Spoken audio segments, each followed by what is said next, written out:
Olá, pessoal! Começando mais uma vez nosso podcast. Eu, Rafael Amaral, juntamente com Giovana Fernandes, estamos aqui hoje com mais um podcast, Conexões que Transforma. Deixa a Giovana apresentar nosso convidado hoje. Tudo bem, pessoal? Gravando mais um podcast de alto nível hoje. E o nosso convidado, eu vou pedir licença para ler essa pincelada de currículo aqui, de história, que é maravilhosa. Hoje nós estamos com o nosso querido Luiz Armando Costa. Ele se confunde na própria história do nosso estado, do Tocantins. E hoje eu falo nosso, né? É um jornalista, advogado desde 79, tem contribuído significativamente para o jornalismo regional, atuou por 11 anos no Jornal do Tocantins, ocupando cargos como editor de economia e política, colunista político e editor executivo. De 2002 a 2010, ele editou o jornal em Palmas e foi correspondente de O Estado de São Paulo e o Globo no Tocantins. Desde 2010 também ele mantém o blog Luiz Armando Costa, oferecendo diariamente aos leitores análises críticas e atualizadas sobre o cenário político tocantinense. Compartilha seu vasto conhecimento como apresentador do programa Coisa Nossa, na TV Norte Tocantins, e como comentarista político na Rádio Mais Brasil News. Isso é uma pincelada, um pouco do que nós temos hoje com o nosso grande Luiz Armando Costa. Prazer, querido, te conhecer. Tudo bem? Bem? Bom, Luiz Armando, como eu falei, é um prazer, uma honra ter você aqui com a gente. E para começar, pessoal, eu quero que você podia contar para a gente um pouco da sua história, de onde começou, o que fez você ter esse interesse pelo jornalismo. Rafael, em primeiro lugar, obrigado por ter me convidado aqui. É um prazer estar com vocês aqui, com seus interagindo com o seu pessoal. Mas a minha vida é aquela vida do nortista goiano, né? Na época, né? Meu pai era um pedreiro, né? Minha mãe era porteira servente, eu mais velho, em Porto Nacional. E aí a gente não podia ficar em Porto Nacional, né? E eu tive que sair com 12 anos de idade para estudar em Goiânia, né? E aí para Goiânia. Então meus pais irmãos ficaram em Porto Nacional, né? E aí eu fui levando os irmãos, à medida que fui melhorando, conseguindo apoio em Goiânia, eu fui levando os irmãos. Aí depois eu passei num concurso público da Prefeitura Municipal de Goiânia, fui ser professor de literatura na Escola Municipal em Goiânia, depois passei no concurso do IAPAS, fui para a assessoria de comunicação do IAPAS, assumi a assessoria de comunicação do IAPAS. Depois passei no concurso da Caixa Econômica Federal e 2 anos depois de trabalhar na Caixa Econômica Federal, eu assumi a gerência de comunicação da Caixa no estado de Goiás, né, que era um orçamento muito grande, né? E nesse período eu já trabalhava em veículos de comunicação. Eu entrei no jornalismo em 1977, no jornal Folha de Goiás, que era dos Diários Associados, né? O grupo tinha a TV, o SBT na época, não era SBT, era Tupi, né? Tupi, Lá era a TV Goiás e Rádio Clube de Goiânia, e o jornal Folha de Goiás, que era o jornal mais lido na época, né? Na época tinha um Popular e a Folha, só que o vendedor oferecia assim, a Folha e o Popular, a Folha e o Popular, depois que virou o Popular e a Folha, né? na venda, né? Mas aí entrei na revisão, né? A gente começava a trabalhar 8 horas da noite, saía depois que o jornal era impresso, né? Nossa função era corrigir, né? O jornal, naquela época que o jornal era mais a frio, né? Ou seja, o jornalista na redação escrevia, passava para uma sala de computadores onde tinha fotocomposição.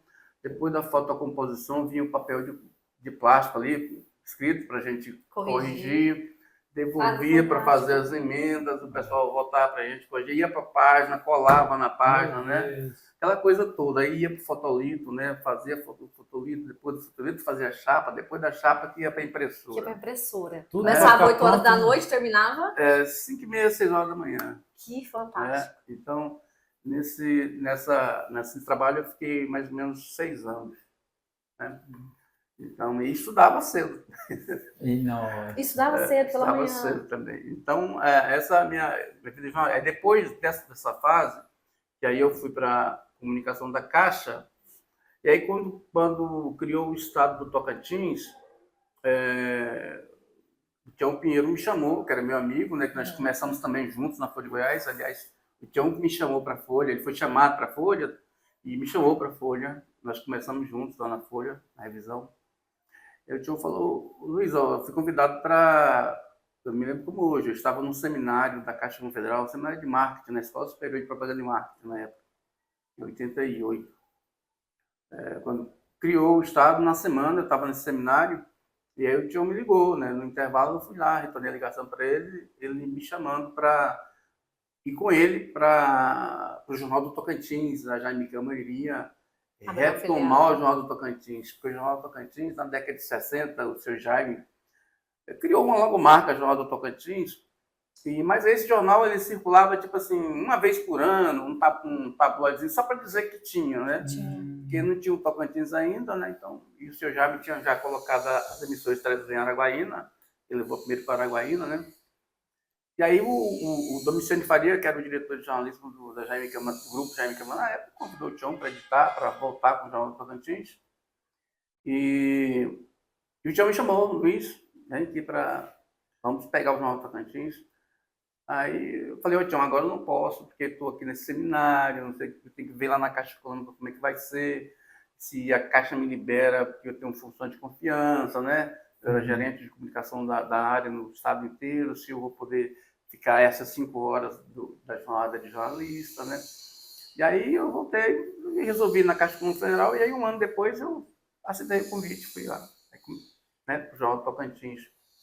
E aí fiquei no Jornal do Tocantins na Caixa Econômica, né, na comunicação da Caixa de Goiás, e no Jornal do Tocantins, né, lá na Jaime Câmara. Na Jaime Câmara, aonde? Em Goiânia. Em Goiânia, na época.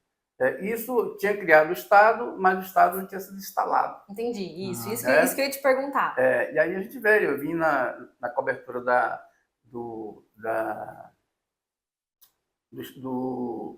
implantação do Estado lá em Miracema, né? Fazemos, a Jaime colocou um avião, uma exposição, a gente veio a implantação do Estado ali naquele ginásio de Miracema, ali, né? Fazer cobertura, né? Fazer cobertura, e ali quando reuniu-se a primeira turma de deputados, né? Presidida pelo deputado mais velho na época, que era um negro, né? O Vicente Confessor, um professor. E aí esse Vicente Confessor, ele instalou o Estado, né? E aí, nessa instalação, aí em seguida teve a eleição do presidente, né? Que foi o deputado Raimundo Boi, que foi eleito, já estava combinado. E o Raimundo Boi, em seguida, deu posse a Siqueira Campos como primeiro governador do Estado, né? Então, foi um dia muito quente, solzão ali na quadra de esportes daquela escola. E você estava presente nesse dia, faz parte da história da implantação do Estado. Por isso que a história dele... Isso, se confunde com a história do Estado. Nós saímos de lá de Miracema, já era umas 6h30 da noite, já estava quase escurecendo. Foi um tempo assim que a gente tinha que sair mesmo, porque senão não decolava mais a aeronave, né? E tinha que chegar em Goiânia, né? Chegamos em Goiânia à noite, né? À noite em Goiânia a gente podia aterrissar à noite, mas sair de Miracema de noite, não tinha jeito de noite. E não tinha nem lugar para hospedar lá, né? Porque quando naquele momento, naquela circunstância, você não tinha lugar para ficar. Tinha que hospedar em outro lugar. Até Miracema você não encontrava lugar para... Tocantins você não encontrava lugar, né? Porque muita gente se deslocou para lá para a instalação do Estado, né? E o aeroporto era pequeno, a cidade não tinha nada. Imagino. Né? E a gente voltou para Goiânia naquela noite, né? Aí voltamos para Goiânia para trabalhar no jornal. Quando você veio para cá? Eu vim para cá, eu mudei para Palmas em 92, né? O que aconteceu? Na Caixa Econômica Federal, na comunicação da Caixa Econômica Federal, a minha área era responsável por comunicação, publicidade e imprensa. Né? Eu coordenava isso tudo. Mas aí a Caixa também passou para o meu setor na época, a questão de reserva de hotel para funcionário, comprar passagem para funcionário, essas coisas todas, né? E também processo de criação de agência. Na verdade, passou para mim, porque eu aprendi muito rápido. Eu trabalhei em um processo de criação de agência uma época, e aí eu era muito dedicado na época, né, de novo, né? Sim. Aí aprendi a calcular, a fazer os cálculos de custo-benefício, né? Quanto que aquela agência da Caixa tinha que movimentar, quantas autenticações os caixas tinham que dar, quanto que ela tinha que movimentar. Na época tinha aplicações, né? Tinha que ir overnight, aquelas coisas todas, né? Então, eu tinha que calcular o quanto que uma agência tinha que faturar para poder pagar o servidor, pagar o aluguel, pagar a luz. Então, assim, eu aprendi a calcular os custos de criação de agência. Então, inclusive, muitas agências em Goiás, eu fiz o cálculo, né, de montar o processo, né? fazer os cálculos, tudo, montar o processo, aí depois ia para frente, né? E aí, quando criou o estado do Tocantins, o superintendente de Goiás era Dalci Machado, que era um senhor lá de Araguaína, inclusive, né? Ele era gerente da agência 24 de outubro e ele terminou sendo superintendente, gerente geral da Caixa em Goiás, né? E ele lutava para a criação do Tocantins, que ele foi gerente da agência da Caixa em Tocantins muitos anos. Muitos anos. Em Araguaína, né? E aí, quando criou o Estado, na época, o presidente, no ano seguinte, o presidente da República era Sarney, acho que era Sarney. E aí eles começaram essa luta para, quando se criasse o Estado, criar a superintendência da Caixa no Tocantins, né? E aí isso enrolou, e eu chefiando a comunicação. Aí chegou em 90, entrou o Collor de Mello, presidente da República, né? E aí o Collor nomeou como presidente da Caixa o Dr. Paulo Mandarino. E esse Mandarino gostou do Dalci Machado muito, né? Mas ele queria mandar o Dalci Machado para cá e colocar outro em Goiás, né? Porque ele era muito político, ele queria ser deputado federal por Goiás e terminou sendo deputado federal por Goiás. E aí esse Paulo Mandarino passou a me utilizar, fazer uso, quando ele ia para Goiás, ele passou a fazer uso de minha assessoria. Ele pegava e andava no estado de Goiás inteiro com ele, o Paulo Mandarino. E aí, final de semana, ele queria ver futebol em Goiás, eu que levava ele vindo de Brasília, ninguém nem sabia, né? Então eu tive muita essa relação com ele. E ele me pediu para montar esse processo para o Dalci para criar a superintendência da Caixa no Tocantins. Ele tinha ficado sabendo que eu fazia montar esse processo de Caixa. E eu montei o processo de criação da superintendência da Caixa do Tocantins, processão grande. Nós viajamos, aí foi no começo do governo Siqueira, em 89, né? A gente veio para Miracema, aí o Siqueira colocou um avião à disposição do Dalci, né? E aí eu tive que rodar com o Dalci de avião esse estado inteiro, em 89, pulando de cidade em cidade, chegava na prefeitura, pegava os dados da prefeitura, pegava os dados da prefeitura. Todo prefeito queria mais essas Claro, Caixa, né? queria uma. Então pegava todos os dados, todas as prefeituras, né? nas secretarias, tudo, um monte de dados para poder chegar em Goiânia e fazer os cálculos, né? A gente andou ficou um piloto na nossa expulsão, André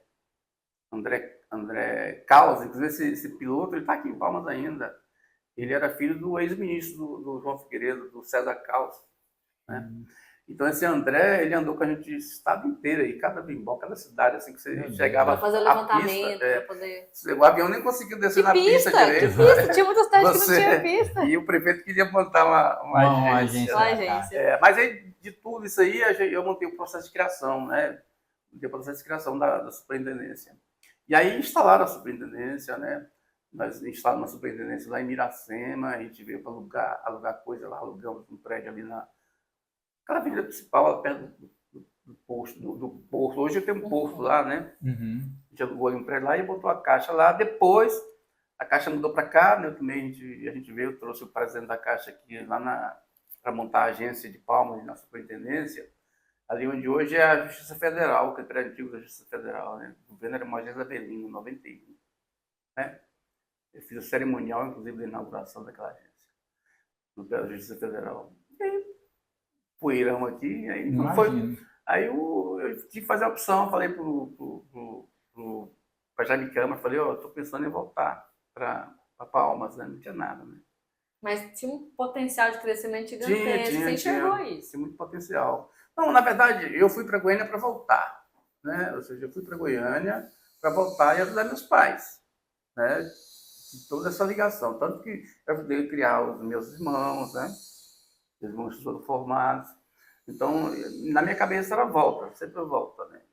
Aí tive um problema, porque no meio disso tudo eu casei, né? Casei. E a minha ex-esposa, ela é urbana, ela é muito assim, na época, novinha, ela tinha 20 anos na época, né? E eu tinha 29, né? Eu mais vivido que ela, né? Sim. Então, e aí ela gostava muito de Goiânia, gostava muito de shopping, aquele negócio todo, né? E eu vim pra cá, e eu falei, cheguei pro Tião, eu tava onde? Eu tava na tanta coisa. Estava falando de 91, né? Isso. 91. Você Aí, pediu para aí, voltar é, para aí eu Paulo. voltei para Goiânia, né? A gente já tinha vindo aqui para fazer a cobertura da implantação de Palmas, naquele dia da De missa do Miracema, Cruzeiro. sim. Do Cruzeiro. Ah, Em 88 foi lá em Miracema. Uhum. Em 89 foi o Cruzeiro Cruzeiro. ali, né? Aquele dia a gente veio, teve que vir aqui também de manhã e voltar de tarde, né? Aquele dia imagina o que teve a avião. missa, né? Teve a missa ali, aí teve o Cruzeiro, né? Me lembro muito bem de Siqueira ligando o trator, né? Aquele negócio de sol quente, né? Jaime Câmara tinha interesse no Estado, montou uma tendazinha ali, né? Ficou um negócio bacana. E a gente foi lá achando que ia ter comida, não conseguimos comer, porque tinha muita gente, né? A comida era lá. Olha para você ver, tantos detalhes de um dia histórico. A comida, feijão tropeiro e carne assada, foi lá na beira do córrego, né? Do Água Fria, né? Hoje é a Praça da Árvore ali. Ah, sim. Né? Ali eles abriram o contrator ali, e aí montaram as cabanas ali, as mulheres fizeram feijão tropeiro ali, né? E o churrasco era ali. Só que ali é longe do Cruzeiro, né? Sim, então, sim. Hoje você acha um pouco perto, mas ali a pé, E ainda mais ali no no mato. descampado, não ali, porque eles limparam aquela área toda ali, eles passaram a patrulha em tudo ali, né? E ficou descampado. E com o vento, a ventania, né? Poeira no meio de maio ali, mesmo troço. Mas aí a gente, para comer, a gente tem que sair dali, de perto onde hoje é o palácio, ali fica ao lado fica uma pista, era a rodovia e fica uma pista os aviões desciam ao lado, né? Ah, sim, sim. E aí a comida não dava, porque ou você presenciava a solenidade ali, colocaram um palco ali, e a missa com a cruz, ou então você correr, caminhar muito para poder pegar comida, né? Resultado, passamos um dia sem comer aqui, dia 20 de maio de 89. Né? Olha para você ver, história pura. outro lado da história. O outro lado da história. Armando, deixa eu te perguntar. Diante da importância desse jornalismo local aqui do Estado, a gente comentou, né, que a sua história ela se confunde com a história da criação do Estado, né? Você tem detalhes da temperatura do dia, então isso tudo é muito singular, né, gente? Então, diante dessa necessidade de informar, de trazer informação para a população local, como que você enxerga a importância desse jornalismo ali, em trazer informação, fiscalizar o governo? Como é que você enxerga isso? Olha, eu vejo assim, eu sou daquele jornalista ainda muito poético, né? Assim, eu gosto de contar história, né? Gosto de mostrar as coisas, né? Como diz o Tião, a gente conversa muito sobre isso. Eu acho que a gente nasceu para o jornalismo e a gente vai ficar pobre o resto da vida, né? Porque a gente não faz negócio, né? Tem muitos profissionais que fazem negócio, né? Que ficam ricos, né? Aquela coisa toda. Mas eu ainda sou meio poeta, né? Um jornalismo muito poético, né? Ou seja, eu gosto de informar, né? Gosto de opinar, né? Eu acho que as coisas devem ser informadas como elas são realmente, né? Eu não gosto de adorar a pílula, eu não gosto esse negócio eu não gosto do jornalismo falacioso, né? Eu gosto de deixar tudo muito claro, né? Então, assim, acho que a população tem que ver a informação concreta, direta, né? Ela que faça a sua reflexão sobre é bom ou se é ruim, né? Então, Perdoa. sim, é o que eu estava falando assim, que hoje a questão econômica ela ainda pega muito no meio, né? Você vê as faculdades formando jornalistas aí para ser assessores, né? Sim. Assessores de imprensa, assessores de comunicação, né? Eles não têm mais aquela vontade de buscar notícia, né? Investigativo, né? Aquele cunho investigativo. Tem deficiências primárias, né? De redação, de leitura, né? Acho que falta muita leitura, acho que as pessoas deixaram de ler, né? Eu me lembro que lá, João Tocantins, eu era considerado um chefe rigoroso, né? Rígido, né? Na edição, subedição do Jornal Tocantins, né? Aqui em Palmas, por exemplo, muita gente no começo, hoje me agradece, né? Por ter feito aquilo com eles, né? Mas na época não gostavam, porque a má formação, muita gente veio para cá mal formado, né? Ali do Nordeste, Sudeste, todo quanto é parte, né? E vieram aqui porque não tinham chance nos seus locais, né? A grande maioria, né? Mas assim, e a gente vinha de outro processo, né? Ou seja, então, assim, para você pegar uma lista aí que pessoas não muito qualificadas. Concordância. Para mim, concordância verbal e concordância nominal são fundamentais. Conexão, concordância né? O cara tem sinapse, assim. Então, assim, você vê aquelas coisas. E hoje piorou, porque hoje, por exemplo, no mercado aí, estão entrando aí mais de 200 jornalistas no mercado. E não tem lugar para ocupação desse pessoal. O que esse pessoal faz? Vai ser assessor de político, vai ser assessor vai ser buscar um emprego público, e isso deforma a profissão. E né? desvaloriza a carreira também. Desvaloriza, né? Deforma a profissão. Se intitula Deforma a profissão. Mas eu acho que há um viés diferente. Eu acho que os jornais antigamente, os veículos antigamente, os mais experientes eram referência, né? Sim. Era referência, né? Então, assim, quanto mais você tinha tempo, mais você tinha credibilidade, né? Nos últimos 10 anos, esse padrão Esse formato mudou, né? Mudou, né? Por exemplo, você vê até a Rede Globo mesmo, tá, os rapazinhos novinhos lá, eles estão querendo voltar agora, né? Mas isso influencia na credibilidade da notícia, né? Sim. Influencia. Só que as pessoas hoje os jornalistas têm que também entender o processo das redes sociais, né? Que é uma outra linguagem, né? Isso mesmo. Uma outra linguagem. E aí que está o problema do jornalista velho, né? Não, mas assim, engraçado, João, o que eu vejo no Zamani? Nas falas dele, ele fala pontos da história com muitos detalhes, né? E ele fala que era bom para fazer análise, para abrir agência e tal. Se você vê o conteúdo, tem que ver os conteúdos dele, é desse jeito, com detalhes. Com detalhes, isso. Com análise assim, de orçamento. Você consegue entender uma pessoa leiga que consegue ver lá, consegue ler e entende tudo, né? Ele tem uma assim, linguagem acessível sobre aquele assunto, né? Isso, Complexa, sim. profunda, mas traz de uma Isso forma mesmo, acessível. completa, profundo, porém de fácil entendimento. E isso faz diferença. Eu estudo muito questão orçamentária, fiscal, questão jurídica, eu estudo muito, né? Porque eu tenho muito medo de um leitor que eu venho ganhando ao longo de tantos anos. Ei, você pisou na bola aí, esse negócio. Você perdeu um leitor por uma informação errônea. Entendeu? Então, assim, em jornalismo eu aprendi na vida o seguinte, estava até conversando na TV, um telespectador mandou mensagem lá, disse que eu sou... As coisas que gosta das minhas análises, né? Sim. Mas você vê o telespectador, há um mês atrás, ele escreveu lá que eu não sabia de nada. Meu Deus do céu. É por isso assim, que você se imune de todo o conteúdo possível, de muita informação, de muito estudo, para saber o que você está realmente verberando ali, falando nas suas redes sociais. Eu não faço nada do que eu não fiz nos últimos 30, 40 anos. A questão é o seguinte, é que eu vim do jornalismo impresso. Né? Então, com as redes sociais, com a internet, com esses outros meios, eu não entrei nesses outros meios. Entendeu? Então, assim, o meu leitor, a grande parte do meu leitor é aquele meu leitor do jornalismo impresso.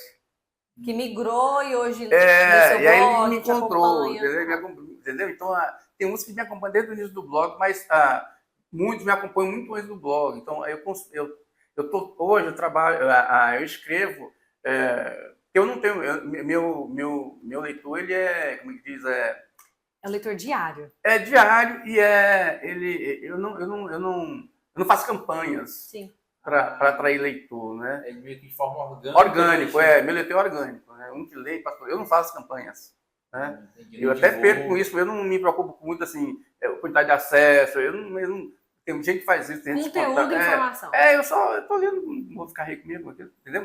Então assim, igual ontem eu conversando com o secretário de comunicação falando lá sobre essa questão questões que tem no governo aí, falando, não, Luiz, o seu portal aqui é um portal que tem um público qualificado, né, que é o público que nos interessa, né, que é um público qualificado, ou seja, é o pessoal que realmente pensa, formador de opinião, essas coisas todas, né?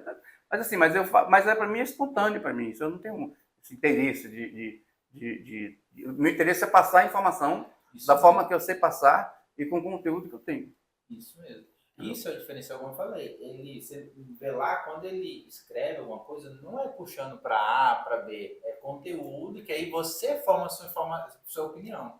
Isso é um diferencial da matéria dele. Mas a gente enfrenta problema. Por exemplo, aonde eu vou, normalmente o dono fica ciente, que vão pedir minha cabeça, né? Normalmente o dono fica ciente, né? Na Jaime Câmara, os governadores, o Siqueira Campos cansou de pedir minha demissão na Câmara, né? O SBT aqui, ele é regional, né? O SBT aqui, o dono do SBT aqui, Tocantins, é mesmo dono do SBT do Amazonas, da Paraíba, do Pará, de Roraima, de Rondônia, né? Eles quando me ligam, Luiz, esse povo aí acha que vai te demitir, eles pedindo, né? Porque, entendeu? Essas coisas, entendeu? Assim, Isso ao longo de anos, né? Não é uma coisa atual. Não, eu já até me acostumei com isso. É uma me acostumei pressão, com né? isso. Mas deixa eu perguntar, Lena, mano. Desses 2 últimos mandatos, você acha que teve uma pressão menor em cima dos jornalistas ou continua só que de forma mais escondida? Olha, eu não respondo pelos outros, né? Sim. Mas por mim, pro meu blog, por minha atuação, assim, foi mais tranquila. Bacana, então não tem tanta... Não foi tão... Não, ninguém nunca me ligou, vamos dizer, do governo mesmo, ninguém nunca me ligou falando assim, você não publica essa matéria. Você nunca sofreu esse tipo de constrangimento? Eu já, Ele está muito agora cedo no podcast, falam, mas eu já vou começar com essas perguntas. Agora eles falam o seguinte, às vezes ligam, ei, mas foi bom, foi mal isso aí, ficou muito ruim pra gente. Então me dá a sua resposta aí, eu coloco. É ótimo, né? Entendeu? Mas ninguém nunca falou assim. Nenhum tipo de constrangimento real. Assim. Não, sim, eu acho que também eu não dou muita abertura para isso, né?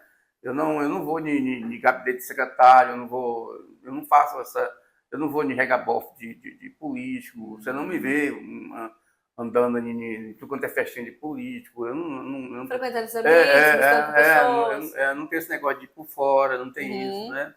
Então, eles me respeitam um pouco, eles têm esse respeito comigo, assim. Agora, tem uns que não falam de frente, mas pede a cabeça, como já pediu, você pediu cabeça, né? O governo Marcelo Miranda, ele pedia para o secretário dele, pedia para as empresas não anunciarem no meu blog, né? Então, não anunciarem no meu blog, né? Então, assim, tem muita coisa por aí. Agora, nesses dois, no governo de Mauro Carles e do governo de Vanderlei Barbosa, eu ainda não tive, assim, pressão o secretário me ligar xingando. Ou alguma outra intercorrência, uma pessoa mediana, alguma coisa aí? Teve uma vez que o governador me ligava, né? Aí uma vez ele me ligou, disse que o título ficou muito mal. Eu falei, uai, governador, o título é do editor, né? É meu título, quem é meu título, né? Mas a matéria, aí depois ele não me ligou mais, nem me atende, né? Tem uns 3 anos isso. E eu fui o primeiro cidadão a entrevistá-lo lá no SBT, né? Quando ele, em outubro de 2021, quando ele assumiu, na semana que ele assumiu, eu chamei ele para o meu programa Coisa Nossa, que eu gravava essa vida lá embaixo, e gravei com a história dele toda, aquele negócio de curraleiro, nós estamos agora no governador, ele contou a história dele, do pai, que eu conheço a história dele do pai, né? E aí... Curraleiro, né? Curraleiro eu conheço, né? Sim, conheço desde sempre, né? Eu e meu pai, nós moramos em Itaquá. Meu pai fez aquele grupo lá de Itaquá do Sul, tem um grupo lá que hoje eu não sei se é polícia, faz tempo que eu não vejo Itaquá do Sul, bem na Praça Central de Itaquá do Sul. Ali tem um prédio que foi meu pai que fez. Nós ficamos lá 6 meses em Itaquá do Sul, em 1970. Nós gastamos um dia de Porto Nacional para Itaquá do Sul, em cima de um caminhão. Meu Deus. No caminhão do seu Maracaípe lá, caminhão de Maracaípe. Luiz Armando, você pode me falar que nunca sofreu uma pressão direta, uma interferência direta. Mas a gente sabe que isso existe, né? Diariamente, isso acontece. Tem. Então, pegando esse gancho, a imprensa local, o jornalismo local, ele é capaz também de combater a corrupção? Ou trazer fatores, apontamentos para eles? Eu não falo dos outros, eu falo por mim, né? Eu denuncio muito corrupção, né? Sim. Mas eu falo do poder de fazer isso mesmo, não que ela faça. Porque hoje a gente enxerga que, com a mídia social bombando aí, né? A gente tem, sim, a imprensa local, o jornalismo local tem esse poder de denunciar a corrupção, de trazer à tona a corrupção. O poder tem. Agora, o que ocorre é o seguinte, há todo um sistema, tem uma questão sistêmica aí, né? Porque quando você... o jornalista, por exemplo, eu já exponho muito processo por denunciar desvios, entendeu? Então, assim, o que acontece é o seguinte, que esse sistema que está aí, por exemplo, que há uma espécie de aliança pela governabilidade entre Tribunal de Justiça, Tribunal de Contas e Poder Executivo e deputados, isso inibe muito o jornalismo, né? Porque você tem que ter muito peito, né? Para fazer denúncia. Às vezes eu escrevo um artigo que você é doido, hein? Doido não, estou com um documento, eu só escrevo com um documento. Nós vamos entrar nesse assunto aí. Só escrevo com um documento nas mãos, né? O cara, tem a denúncia aqui, porque toda denúncia tem um interesse, né? Tem interesse jornalístico? Tem, mas tem interesse do cara que está te passando. Que fez a denúncia, o cara está te passando aquela informação, ele não está passando de graça, né? Ele tem Eu não sou nenhum adolescente, né? Por isso que eu preciso de documento. Vou dar um exemplo. Hoje eu recebi um documento de um advogado, ele me passou uma cópia falou, Luiz, o STF, não, o STJ mandou aquela ação da Operação Ápia, estou falando a primeira vez aqui, não falei nem na televisão, não. A Operação Ápia, aquela operação que pegou o Eduardo Siqueira, pegou aquele Vilmar, foi preso, né, São Paulo por tudo.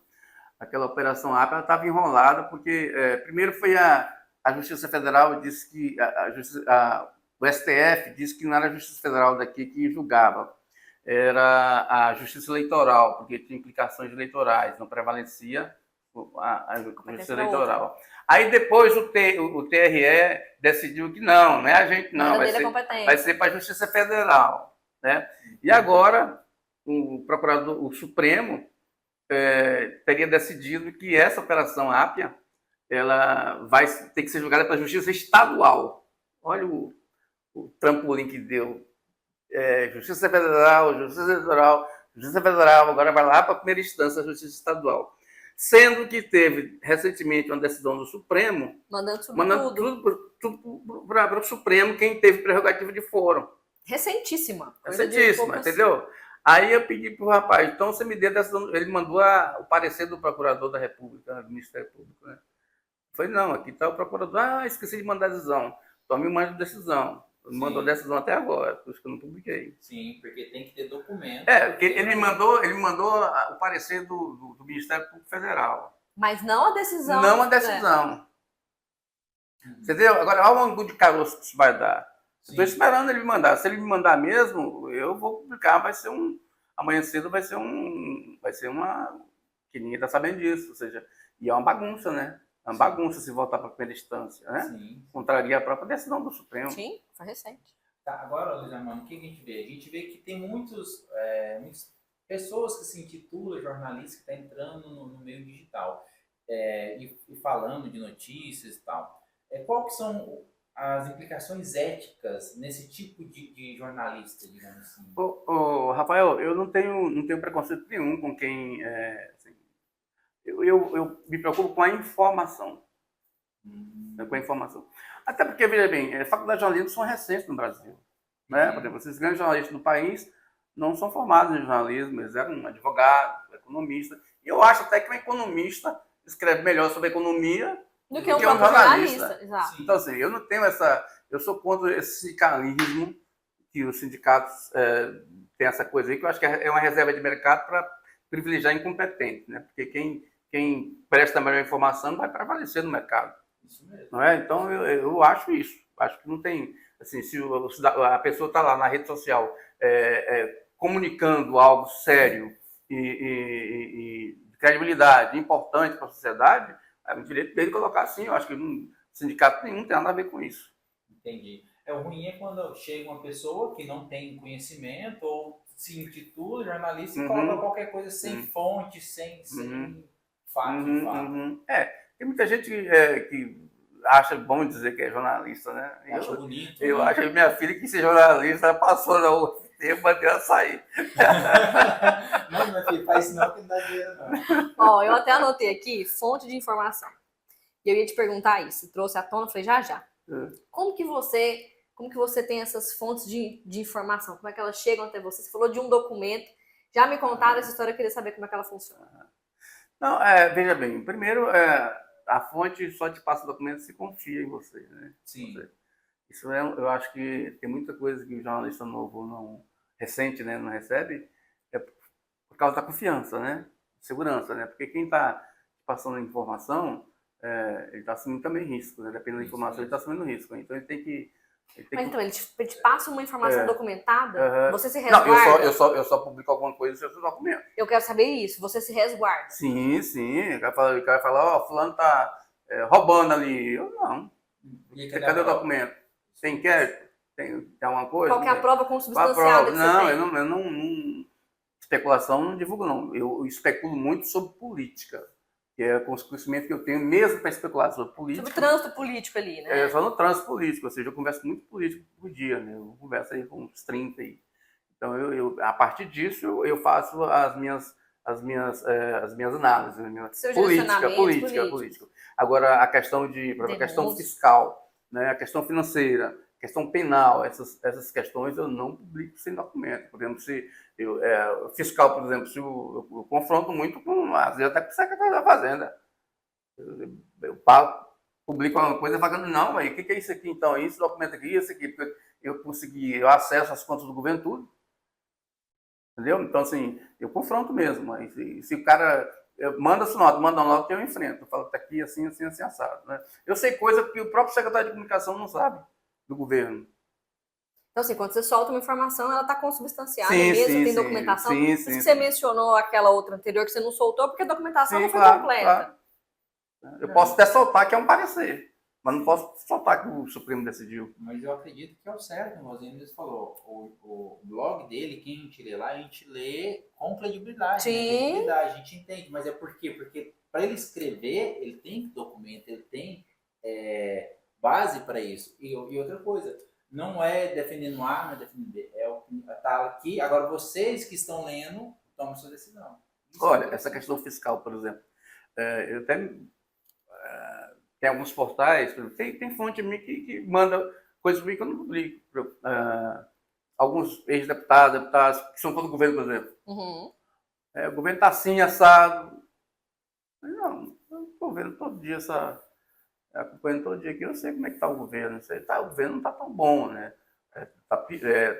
O ano passado ele estava melhor, esse ano está pior, né? Uhum. Mas o governo não está negativo, né? Mas se ele fala essa informação para outro portal, de um jornalista que não tem conhecimento do que está acontecendo... Que não sabe os meandros da coisa ali. Não sabe o que está acontecendo, os números, né? Nem sabe lidar com a questão. Aí o jornalista vai publicar o que o político falou para ele. Entendi. Entendeu? E aí, da ótica do leitor, né? Aí que está a responsabilidade do comunicador, né? Porque o leitor vai ler aquilo e vai achar que aquilo é verdade. Sim. Mesmo não sendo verdade. Mas está falando uma ideia de verdade, sim. Entendeu? Se o jornalista tiver peso, o que claro. falou, vai acreditar. Entendeu? Então, assim, aí você entra em choque. Aí o político te passar a informação que você não publicou do jeito que ele queria, ele passou para o outro, que o outro publicou do jeito que ele queria, ele passa a trazer mais informações para ele lá. Aí quando ele percebe que a informação lá começa a cair no discreto, aí ele troca. Ou seja, vocês são usados o tempo inteiro. Exato. Só que quando ele volta para uma nova informação, depois de eu ter negado a informação dele, eu estou melhor que o outro. Sim. Tá no outro nível. Entendeu? Então, assim, essa questão é questão de... É você firmar num caráter, né? Porque tem, assim... O jornalista, às vezes, quando sai da faculdade, ele não tem ele quer muito aquele efeito imediato. Tem essa maturidade, essa malícia. Exato. Quer ter views, né? Visualização e isso. tal, mas esquece do mais importante, que é a credibilidade. E jornalismo é devagar, né? Você vai... credibilidade você vai adquirindo devagar, né? Com o tempo, não é fazendo escândalo, né? Eu vejo jornalista antigo fazendo escândalo, você pega... esses dias bem mesmo, recente, fizeram uma coisa muito interessante, né? Um exemplo. No ano passado, né? Aquele exemplo da casinha do Papai Noel, né? Sim. Veja bem. Ano retrasado ou foi ano passado? Ano passado. Na casinha do Papai Noel. Acho que foi ano passado, né? Na casa do Papai Noel. Rapaz, a menina fez a entrevista dizendo que custou 800 mil uma casinha de Papai Noel, né? De palma. Então, veja bem, a informação foi bomba. Deu no Jornal Nacional. Sim. Material de rede. Né? Nossa. Então, 800 mil não era só a casinha de Papai, era todo o projeto. Da casinha do Papai Noel. Era tudo. Então, era total. Não era aquela casinha, né? Ela pegou o projeto e vendeu a informação errada e todo mundo caiu. Mas é assim que foi. Mandou mensagem. Saiu até em rede, na Rede Globo Nacional. Entendeu? Agora me fala, como que uma rede nacional publica, né? Veicula uma informação que não é totalmente verídica? É porque o que ela fez, a menina fez? O TCE, a fonte dela do TCE, não, foi do Ministério Público, não, foi do TCE. um conselheiro do TCE, um procurador de contas do TCE, fez um relatório para fazer uma ação e errou. Ele errou. O TCE errou. Colocou lá 800 mil, uma casinha para Papai Noel. Era errado. Entendeu? E aí o jornalista viu aquilo, eu, por exemplo, você viu, acabou 800 mil, casinha, não tem que tem uma coisa errada aqui. É uma coisa errada aqui, né?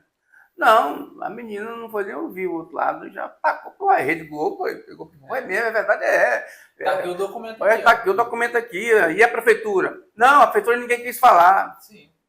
Pronto. Acabou. Aí, História consolidada. Rapaz, foi vergonhoso. E mais vergonhoso ainda, aí todos veio que acompanharam. Eu não acompanhei, eu detonei no dia seguinte.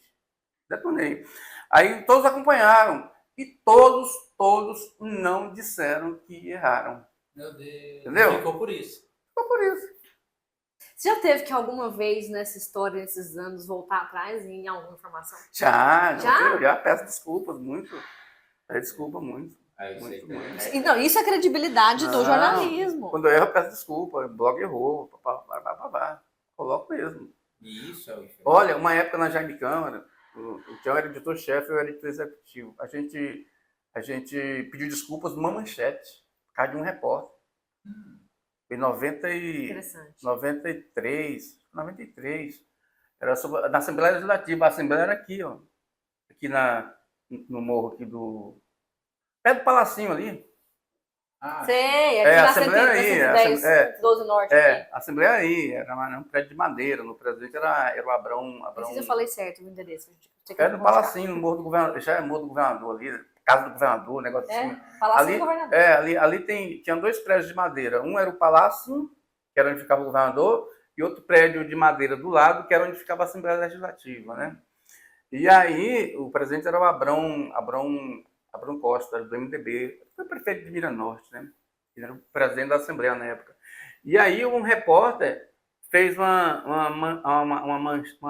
matéria, ele cobria a Assembleia e não checou, fez errado. E a gente abriu o jornal é manchete do jornal.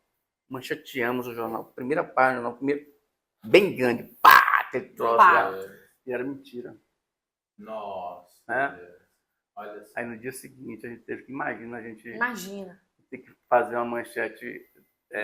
E olha que essa época, nós tínhamos assim, um pouco mais de sorte, porque o jornal na época era 3 vezes por semana.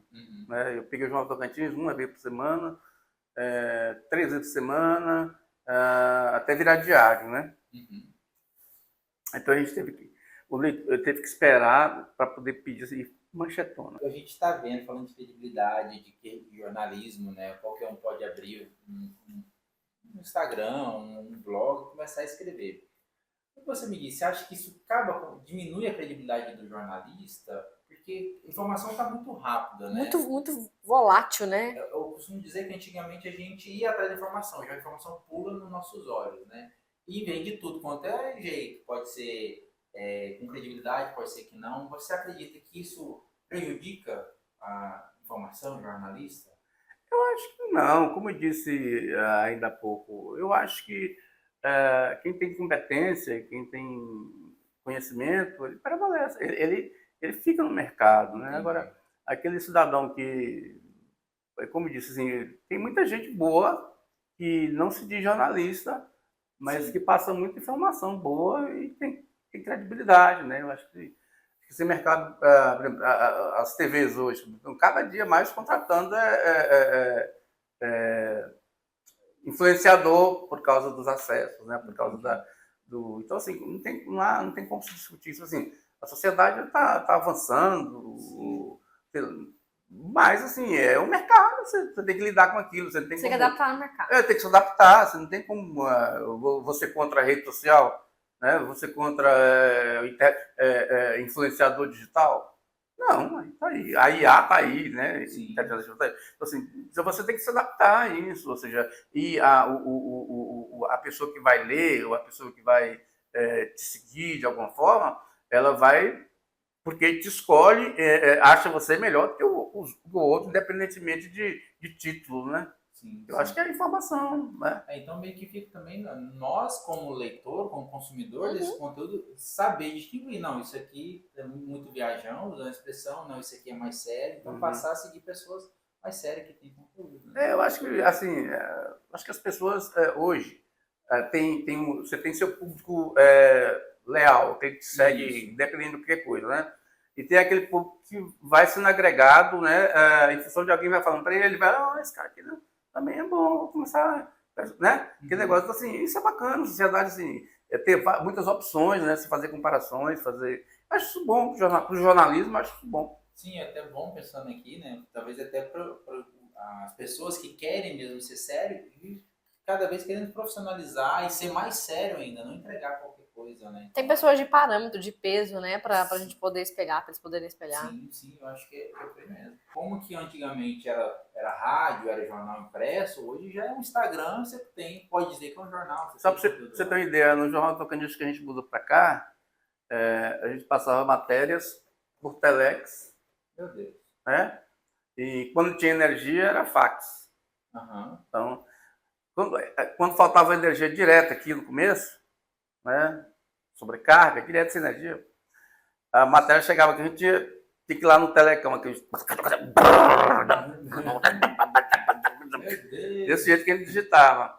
E fotografia, a gente passava por um aparelhozinho que chama-se telefoto, aparelho de guerra mesmo, é da guerra. Cada foto, para transmitir para Goiânia, cada foto era 20 minutos. Olha. E preto e branco. Então, aí você tem que fazer a matemática, você tem que ter quantas fotos. Se você tivesse 10 fotos no jornal, você ia gastar quantas horas, quantos minutos? Né? Então, qual a jornada do jornalista? 5 horas. Né? Assim, e como é que você ia passar as matérias? Você coloca, transmitir por fax laudas, né? Escritas de um jornal aí, mas sem laudas. Olha a dificuldade disso. Entendeu? Então, veja bem, então é um negócio... e hoje você tem aí, as fotos hoje é tudo, né? Questão de segundos, texto. Você já via página na internet do computador. Então, voltando para aquele tema que a gente estava, um tema quente, com o seu acesso aí aos corredores, a esses bastidores, o que você entende como tendência para os próximos anos do governo do Tocantins? Alguma liderança você acha que você destaca? Alguém novo aí, algum novo nome, alguma aposta nova? Pior que não tem, né? Aposta nova, né? E a aposta antiga, e a aposta velha. Acho que o Tocantins está desde o princípio dele. Eu acho que o único governador que teve projeto mesmo foi o Siqueira Campos. Né? Siqueira, por mais que eu tive muito embate com o Siqueira, né? Lógico, e esse tipo de coisa, né? Porque ele era um conservadorzão, né? Assim, e eu não concordava com aquele negócio dele fazer um memorial na Prestes, na Praça E eu fiz muito artigo no Jornal Tocantins contrário a isso, né? Ele sabia que eu tinha uma opinião contrária, e ele conhecia a minha família, meus ancestrais, né? Sabia que meu avô lutou pela criação do Estado. Mas aí, e outras coisas que ele fez aí que eu não concordava. Prestes, por exemplo, passou em Porto, a coluna Prestes, na época, estuprava em Porto, estuprou mulheres, roubou a carne do povo. Então, Prestes não tinha nada a ver com a criação do Estado de Tocantins, mas Siqueira, ele achava que, porque ele morou no Rio, né, e conheceu o Prestes, ele teve realmente relacionamento com o Prestes, tanto que ele trouxe aqui a segunda mulher do Prestes, né, e o filho também, né, assim. Mas ele era a única pessoa que tinha um projeto, tinha uma visão, né, que ele chegou e falou, vou montar essa cidade, vou montar esse estado, né. Ele mentiu muito, né, que não foi só ele que criou o estado, sim, né? sim. Mas ele falou, vou criar esse estado, vou criar essa cidade, né? Aqui vai ter um lago, aqui vai ter isso, aqui vai ter aquilo, né? Aqui vai ter um aeroporto. Então, você vê que ele tinha um projeto, né? Tinha um projeto. Os políticos de hoje, você não tem projeto. Você não vê projetos. O que está se fazendo no estado hoje? Recapeando asfalto? Recapeando asfalto? Entendi. O que está fazendo no estado hoje? Nada. Então você não enxerga novas lideranças? Não enxerga, novos nomes? Não enxergo. Porque as que tem aí são todas viciadas, ou seja, aqui tem muito a questão de hereditariedade, né? Sim. Ou seja, então você vai herdando os vícios, você vai herdando mais os vícios que as virtudes, né? Então isso eu acho que está muito claro aí, assim, você não tem uma liderança aí, né? Veja, vamos analisar aí quem está disputando o governo aí, quem possivelmente vai disputar o governo ano que vem. Quando vier para o Senado, né? Quem? Eduardo Gomes, né? Eduardo Gomes político antigo, né? Siqueirista. Laurez Moreira, né? Político antigo, quem mais? Não tem. Aí quem está com o Laurez? Paulo Mourão, César Halum, Raul Filho, né? Quem está com o Eduardo Gomes e o Vanderlei? Então, todos, assim, não há uma liderança nova, né?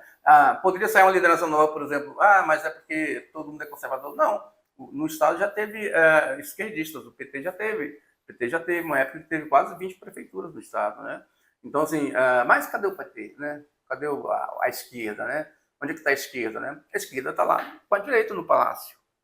Então, aliada do Palácio. Então, assim, você não tem liderança. Eu falo assim, não é que liderança conservadora e liderança da esquerda não tem nenhuma aí, né? Na época do Collor de Mello, por exemplo, né? Aqui começou a surgir liderança nova de direita. O ex-deputado Zé, lá de Paraíso, esqueci o nome dele. Então era um rapaz novo, né? Zé Geraldo, rapaz novo, que ele estava ali, na época que ninguém falava de direita. Ali estava um rapaz de direita, sim, com um empresário com sangue novo. Com sangue novo, assim, você via que ele tinha um projeto. Não sei porque esse rapaz não foi para frente. Foi deputado estadual e depois disputou a Fisa de Paraíso, perdeu, aí ficou para fora. Mas hoje não tem. Vamos ver em Palmas, tem na política um novo, pode se falar até no Fabiano, né? Fabiano, que é um grande empresário aqui na cidade, novo, tem ideias boas, mas que é receoso, fica naquele negócio, entra ou não entra na política, então ninguém sabe se ele quer liderar alguma coisa. Eduardo Siqueira quer ser o novo, mas é o velho. Sim. Né? Então, Cíntia Ribeiro. Vem com o emblema do novo, né? Mas veja bem, então nós não temos, se você pensar, não tem uma liderança nova de um movimento.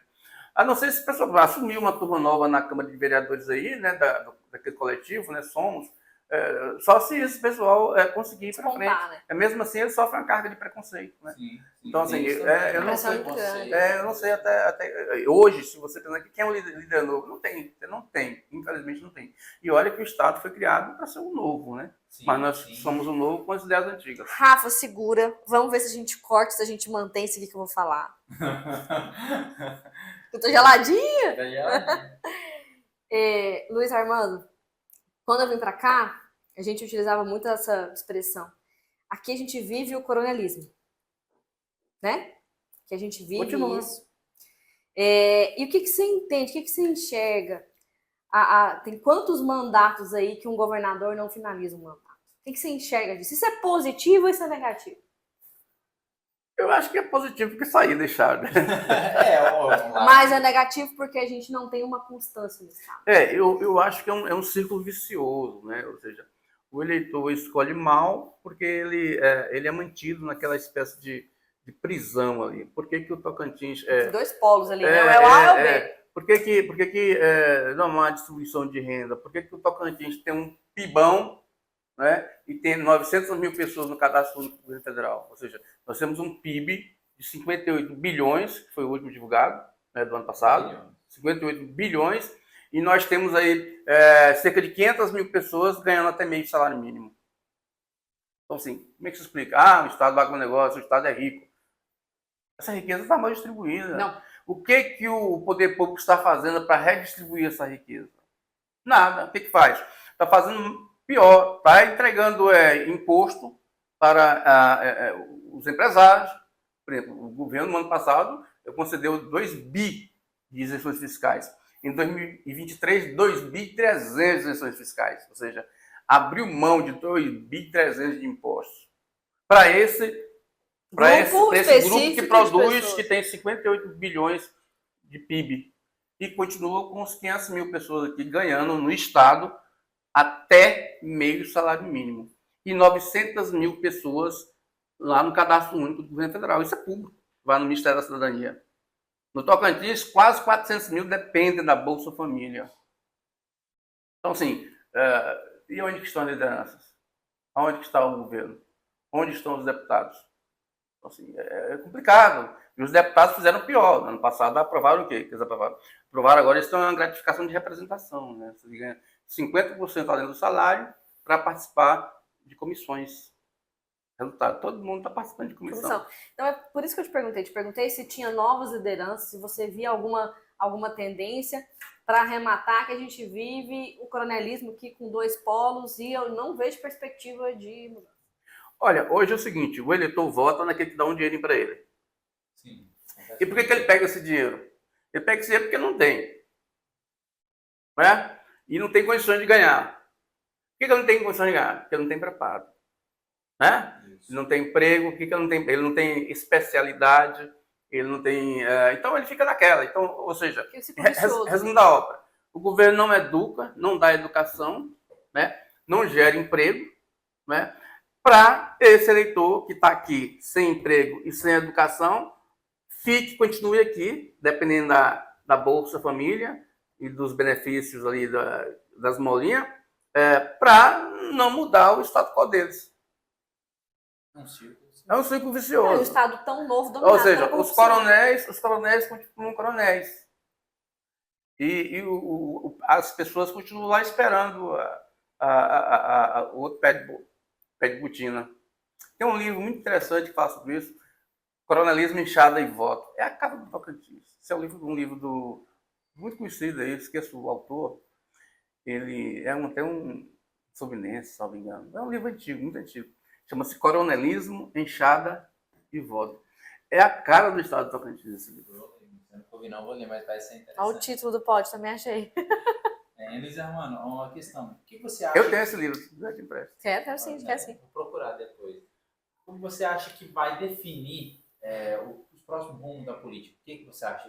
Economia?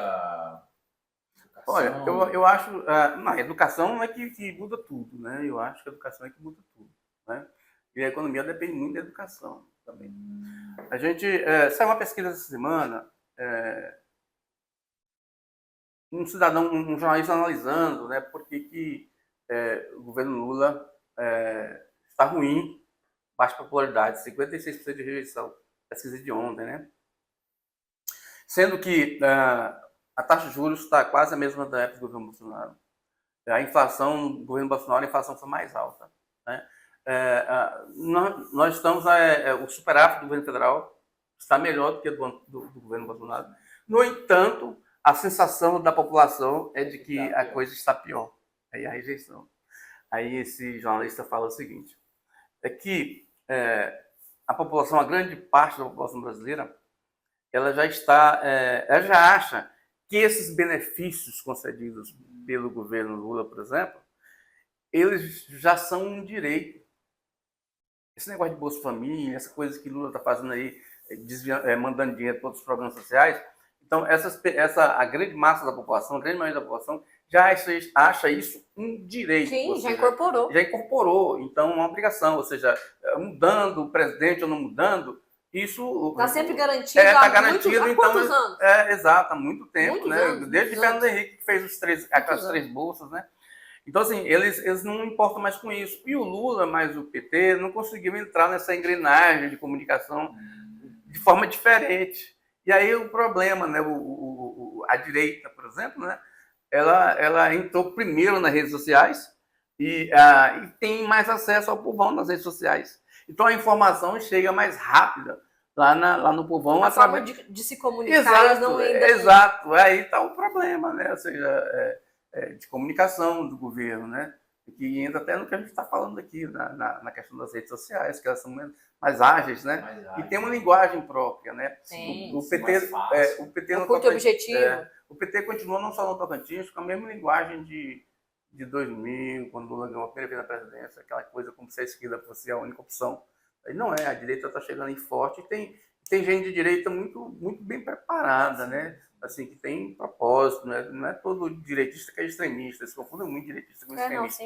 A direita é fundamental em qualquer situação, a direita do livre mercado. Eu sou a favor do livre mercado, eu sou a favor do Estado mínimo.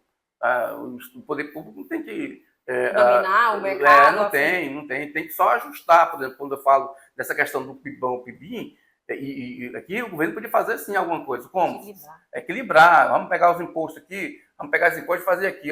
Se você não abrir aqui um tanto de emprego aqui, você não vai... entendeu? Mas eles não fazem. Se você pegar todos os pareceres do Tribunal de Contas do Governo do Estado, para esses 2 bi de isenção fiscal, não há nenhuma contrapartida comprovada. Olha aí. Entendeu? Então, aí... Nenhuma reversão para a sociedade, né? Não tem nenhuma. E eles, todas as vezes que fazem esses termos isso se chama de TARI, né? Esses A temas gente acabou de fazer um podcast que a gente falava sobre isso. esses TARES, toda vez que eles fazem, eles prometem, vão lá, prometem emprego, né? Mas se você pegar esses projetos, não tem nenhum deles tem estudo de impacto econômico e financeiro. Nenhum. Entendeu? Eu tenho coisa porque eu sei das histórias, eu acompanho isso diariamente. E se você só sabe o valor total das isenções quando o governo publica o balanço, como publicou anteontem, mandou para o TCE. Porque senão você não tem acesso a essas isenções mês a mês. Isenção fiscal no governo do Tocantins, a menor prazo tem de 10 anos. A maioria é acima de 10 anos, ou seja, a empresa vai ficar mais de 10 anos com aquele, sem pagar o imposto. É um negócio sério. E sem reversão. Sem reversão. Não é sem pagar. Sem reversão. É sem reversão. Sem reversão. Isso ocorre também no governo federal, viu? O governo federal tem 245 bilhões de renúncia fiscal. Eles estão querendo acabar com isso agora. Vamos ver se o Tocantins vai acabar. Porque o Tocantins agora fechou o ano agora 0-0, quase no negativo. Se ele não pegar dinheiro, ele vai ter que encontrar dinheiro em algum lugar. Tomara que não seja na corrupção. Pode finalizar. Bom, Luiz Armando, quero dizer que, como eu sempre falo, eu aprendo muito nesse podcast. Que show! Hoje foi um dia de show, hoje né? Foi, né? Ainda mais com a presença do Luiz Armando, pessoa que eu admiro muito, né? De muitos anos. E quero agradecer, Luiz Armando, seu tempo, você estar aqui com a gente. Eu espero que o pessoal também tenha gostado do Espero que a gente possa fazer outros, né? Sim, por que não? Por que não? E é isso aí, Luiz Armando. Se você quiser deixar a sua rede social também aqui, ou qual é o seu Instagram, qual é o seu blog direitinho, que o pessoal quiser acessar. Não, é só digitar Luiz Armando Costa que me acha. Em todo lugar. No Google mesmo. No Google. No X é blog do Luiz Real. Por quê? Quando eu montei esse blog no Twitter, no X, ele fez muito sucesso no começo e tal. E aí um cidadão montou um fake com meu nome, Luiz Armando. A gente está sujeito a isso a todo tempo. Aí eu tive que fazer um blog do Luiz Real. Luiz Real. Luiz Armando, muito obrigada. Como o Rafa disse, foi uma aula hoje. Te admiro mais ainda. Eu vou continuar te acompanhando. Sou nova no estado, mas já amo esse estado de coração. Vocês sabem disso. E eu espero poder ter outras conversas como essa, com outros assuntos. Mas você não falou de onde você é? Sou de Goiânia. Mas moro aqui. Morei muito tempo em Goiânia, muito tempo. Muito. Falou da pecuária, eu logo lembrei ali. Era bom lembrar. Muito obrigada, foi um prazer. Obrigado Divulga vocês, a gente também. Segue a gente no nosso canal. Coloca aí inscrito para a gente poder continuar conectando e transformando a vida de pessoas com esse e outros temas. A gente espera para o próximo podcast. É isso aí, pessoal. Até mais. Tchau. Até mais. Tchau. Armando. Obrigada.